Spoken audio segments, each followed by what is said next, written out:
மாவட்டம் திருச்செந்தூர் அருகே உள்ள தேரிக்குடிப்பை சேர்ந்தவர் காசிராஜன். இவர் பூர்வீக சொத்தை குறித்து தரும்படி கூடுதல் தூத்துக்குடி மாவட்ட நீதிமன்றத்தில் 2021ஆம் ஆண்டு வழக்கு தொடர்ந்துள்ளார். இந்த வழக்கு நீதிமன்ற விசாரணையில் நிலுவையில் உள்ளது.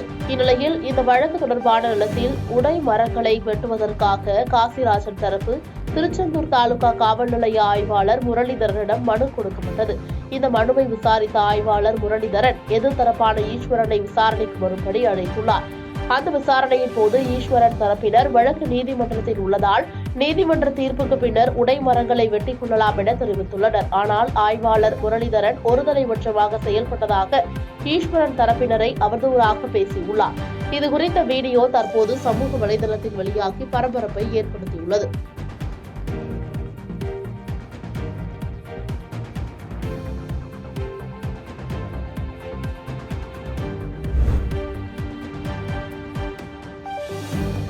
காரைக்கால் மாவட்ட போக்குவரத்து காவல்துறை இன்ஸ்பெக்டர் லெனின் பாரதி வெளியிட்டுள்ள செய்திக்குறிப்பில், காரைக்கால் மாவட்டத்தில் போக்குவரத்து விதிமீறலில் ஈடுபடுவோரின் வாகனத்தின் பதிவு எண்ணுடன் புகைப்படம் எடுத்து அதை காரைக்கால் போக்குவரத்து காவல் நிலைய ஆய்வாளர் வாட்ஸ்அப் எண்ணிற்கு அனுப்புமாறு கேட்டுக் கொள்ளப்படுகிறது. அவ்வாறு அனுப்பப்படும் புகைப்படத்தை விசாரணை செய்து போக்குவரத்து விதிமீறிய நபர்கள் மீது மோட்டார் வாகன சட்டத்தின் கீழ் நடவடிக்கை எடுக்கப்படும் என்று தெரிவித்துள்ளார்.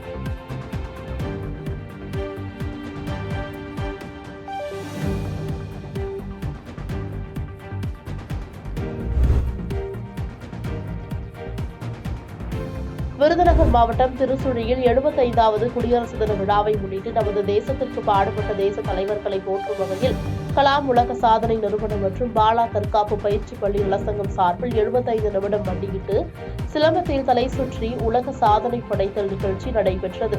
இதில் திருச்சுழி, பனையூர், ராமநாதபுரம், பரலச்சி, மதுரை பகுதியைச் சேர்ந்த சுமார் 300க்கும் மேற்பட்டவர்கள் 3 வயது முதல் 20 வயதுள்ள சிலம்ப மாணவர்கள் கலந்து கொண்டனர். இதில் மாணவர்கள் இந்திய வரைபட வடிவில் வரையப்பட்ட இடத்தில் மண்டியிட்டு சிலம்பம் சுற்றியது பார்வையாளர்கள் அனைவரையும் கவர்ந்தது. பின்னர் கலாம் உலக சாதனை நிறுவனம் சார்பில் 75 நிமிடம் மண்டியிட்டு சிலம்பத்தில் தலை சுற்றி சாதனை படைத்த வீரர்களுக்கு சான்றிதழ், மெடல் மற்றும் கேடயங்கள் வழங்கினார்கள்.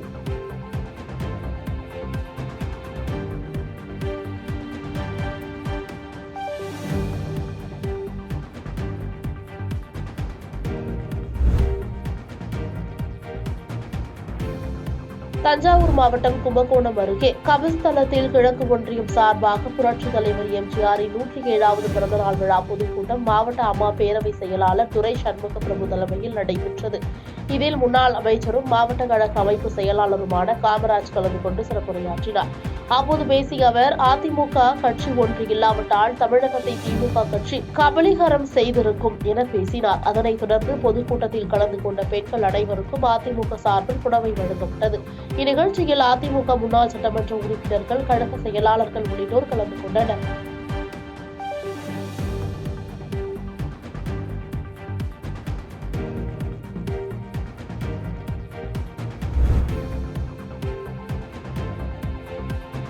கரூர் மாவட்டம் கிருஷ்ணராயபுரம் சட்டமன்ற தொகுதிக்குட்பட்ட கோவக்குளம் பகுதியில் ஸ்ரீதேவி பூதேவியுடன் வெங்கடேச பெருமாள் கோயிலில் ஊர் பொதுமக்கள் சார்பில் அயோத்தி ராமர் கோயில் கும்பாபிஷேகத்தை முன்னிட்டு சுமார் 1500 நபர்களுக்கு அன்னதானம் வழங்கப்படும் என பிளக்ஸ் பேனர் அடித்து கோயில் முன்பாக வைத்திருந்தனர். இந்நிலையில் மாயனூர் காவல்துறையினர் வந்து பிளக்ஸ் பேனரை அகற்ற கோரியும் மற்றும் வாய்மொழி உத்தரவு இருப்பதால் அன்னதானம் வழங்கக்கூடாது என நோட்டீஸ் கொடுத்து அறிவுறுத்தியுள்ளனர். இதனால் அப்பகுதியில் சிறிது நேரம் பரபரப்பு காணப்பட்டது.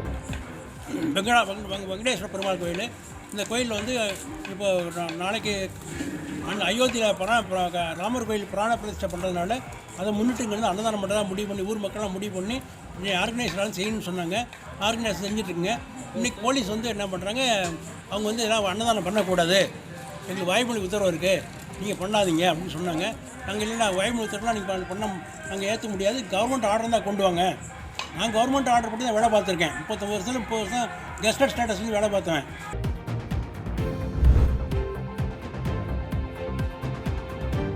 திருவள்ளூர் மாவட்டம் சதுரங்க சங்கம் தொடங்கி 25ஆம் ஆண்டு வெள்ளி விழாவை முன்னிட்டு கிராமப்புற மாணவர்களை சதுரங்க போட்டியில் ஊக்கப்படுத்தும் வகையில் அரண்வாயில் பகுதியில் உள்ள தனியார் பொறியியல் கல்லூரியில் மாபெரும் சதுரங்க போட்டி நடைபெற்றது.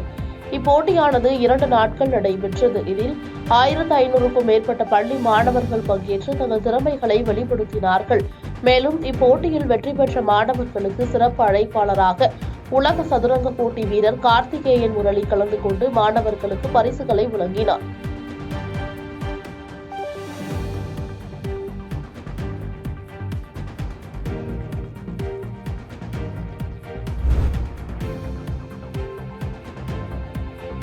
புதுக்கோட்டை மாவட்டம் பொன்னமராவதி அருகே கொன்னையம்பட்டி கிராமத்தில் சுமார் 500க்கும் மேற்பட்ட குடும்பத்தினர் வசித்து வருகின்றனர். இவர்களின் பிரதான தொழில் ஆடு வளர்ப்பதாகும். இந்நிலையில் இப்பகுதிகளில் கடந்த 1 வருடங்களாகவே சுமார் 100க்கும் மேற்பட்ட ஆடுகள் திருடப்பட்டுள்ளது.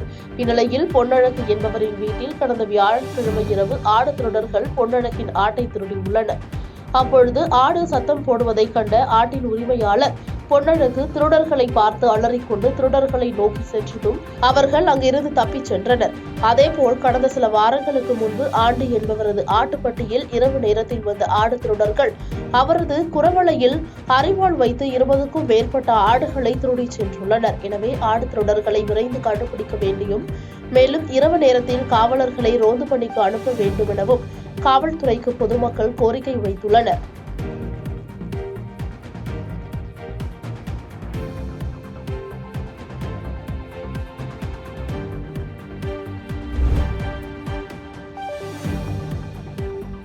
விழுப்புரம் மாவட்டம் செஞ்சி அடுத்த சீயம்பூண்டி கிராமத்தில் தமிழ்நாடு கள் இயக்கம் சார்பில் கள் இறக்கி சந்தைப்படுத்தும் உரிமை மீட்பு அறப்போராட்டம் மாநில கள ஒருங்கிணைப்பாளர் நல்லசாமி தலைமையில் நடைபெற்றது. இதனைத் தொடர்ந்து கள் இறக்க அனுமதி கொடுக்காத தமிழக அரசை கண்டித்து கண்டன முழக்கங்களை எழுப்பினர். அப்போது சாமியார் ஒருவர் கள் இறக்க அனுமதி வழங்க வலியுறுத்தி தலைகீழாக நின்று சுமார் 10 நிமிடம் சிறை சாசனம் செய்தது அனைவரின் கவனத்தையும் ஈர்த்தது.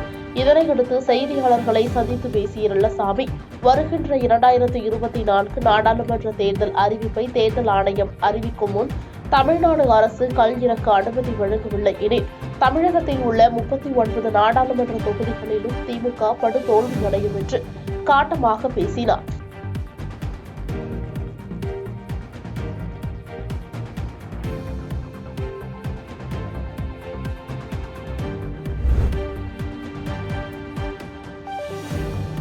உத்தரப்பிரதேச மாநிலம் அயோத்தியில் நாளை ராமர் கோயில் கும்பாபிஷேகம் நடைபெறவுள்ளதை முன்னிட்டு பாஜக மற்றும் இந்துத்துவ அமைப்புகளின் சார்பில் பொதுமக்களிடம் பல்வேறு விழிப்புணர்வுகள் ஏற்படுத்தப்பட்டு வருகிறது. இதன் ஒரு பகுதியாக தேனி பாஜக சார்பில் தேனி அருகே அரண்மனை புதூரில் உள்ள வேதபுரி ஆசிரமத்தின் முன்பு ஐஸ் கட்டிகளை உருக்கி ஜெய் ஸ்ரீராம் என்று அடக்கிய 2000 கிலோ கொண்ட ஐஸ் கட்டிகளை கொண்டு வாசகங்களை உருவாக்கி பொதுமக்களிடம் விழிப்புணர்வு ஏற்படுத்தினர்.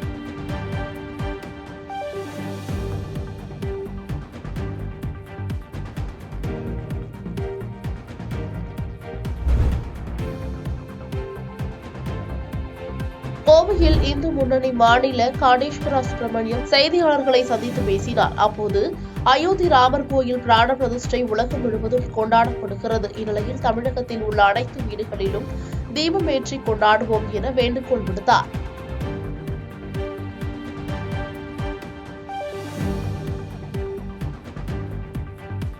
பாதகம் செய்பவரை கண்டால் நாம் பயங்கொள்ளலாகாது பாப்பா, மோதி மிதித்து விடு பாப்பா, அவர் முகத்தில் உமிழ்ந்து விடு பாப்பா. அண்மை செய்திகளை உடனுக்குடன் தெரிந்து கொள்ள இணைந்திருங்கள் இயம்நாடு தொலைக்காட்சியுடன்.